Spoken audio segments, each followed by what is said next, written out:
we present Talk Through It, end-user-directed manipulation learning. We want non-expert end users to operate a robot via language commands. We also want non-expert end users to teach robots skills and tasks. We believe that enabling end users to train a robot in their home is more viable than trying to train for every possible task before deployment. We assume users will use only language to teach the robot. To these ends, we propose a framework that includes a factory model and home models. We provide users with a factory model that can follow primitive action instructions like move left or move in front of the top handle. Using the factory model, the user can instruct the robot to complete a skill like opening a drawer. The skill is recorded, and the factory model is fine-tuned to become a home model that has learned user-specified skills. The user can instruct skills in sequence to complete tasks, and the home model can be fine-tuned further to become a model that has learned user-specified skills and tasks. The factory model has the ability to perform level 1 primitive actions that look like this.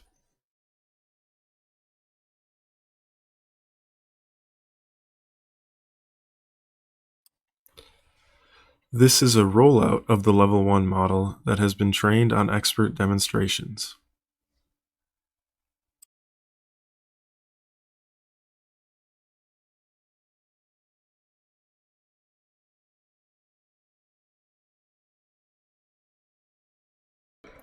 Level 1 commands can be observation independent or observation dependent.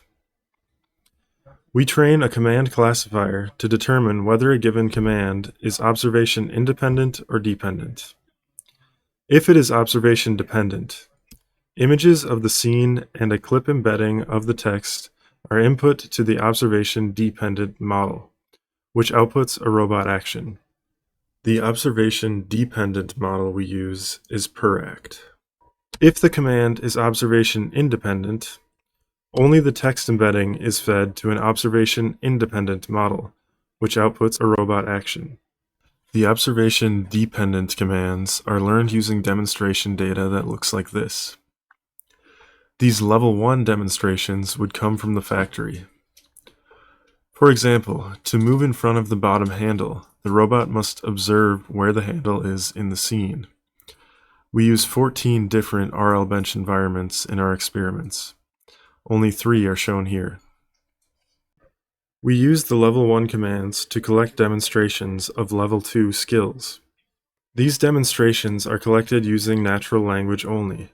No programming is required. Skills are composed of primitive actions. The user types K at points they think are important to label the frame as a keyframe.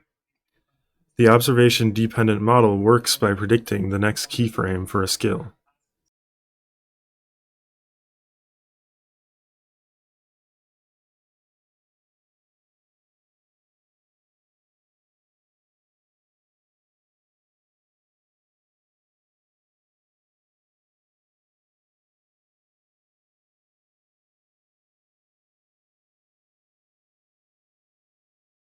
Skills include pushing, pulling, picking, and placing. Using demonstrations of each skill, we train a level 2 home model by fine-tuning the level 1 factory model. The following videos show rollouts of our level 2 home model. This is successfully opening the middle drawer. This is successfully stacking one maroon block on the platform. This is successfully pressing the maroon button. This is successfully stacking a cup into the red cup.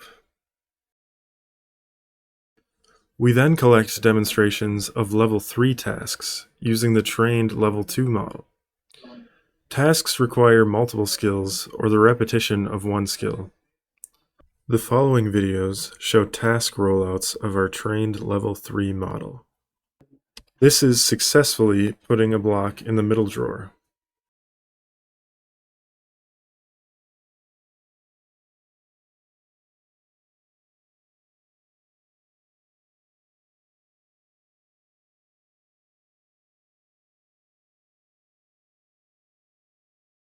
This is successfully stacking 2 orange blocks on the platform.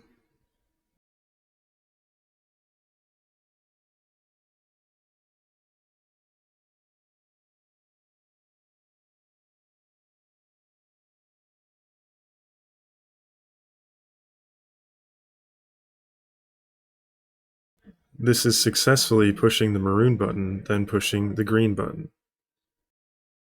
This is successfully stacking the other cups into the azure cup. For level 2 skills, our model performs 16% better than the baseline model. The baseline model is identical in structure, but is trained from scratch on 10 demonstrations of each skill instead of starting from the factory model.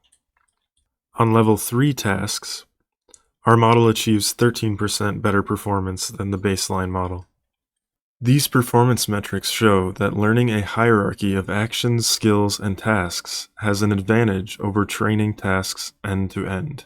We observed failures in our experiments mainly due to the large number of color variations and our model's lack of precision. Here are a few examples. The robot pushes the wrong color button. The robot picks the green cup instead of placing another cup into the green cup. The robot picks the wrong color block. The robot fails to open the drawer far enough.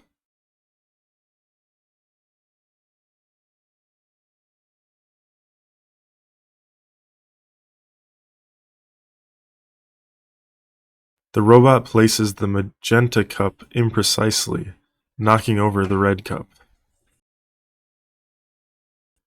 The observation-dependent model is interchangeable in our framework. Newer models such as RVT, ACT3D, or Chained Diffuser can replace per-act to improve our success rates. We also conducted experiments to determine whether a large vision language model could perform higher-level skills or tasks using lower-level commands. We compare the VLM to our single skill models because the VLM gets a different prompt for each skill. The average success rate across our single skill models is 50%. We use BARD as our VLM model. BARD achieved no success when attempting to complete level 2 skills using level 1 commands. We also prompted BARD to break down level 3 tasks into level 2 or 1 commands.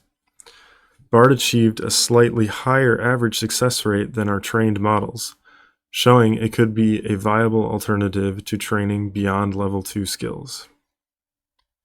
In conclusion, we present a method for training a robot to respond to observation-dependent and observation-independent primitive action commands. We show language commands for primitive actions can be used in sequence to collect demonstrations for higher-level skills and tasks. Our results prove that our hierarchical training method leads to performance gains over a state-of-the-art baseline method. We demonstrate VLM models have potential to replace trained task models by chaining skill commands. Please visit our webpage for additional results and analysis. Thank you for watching.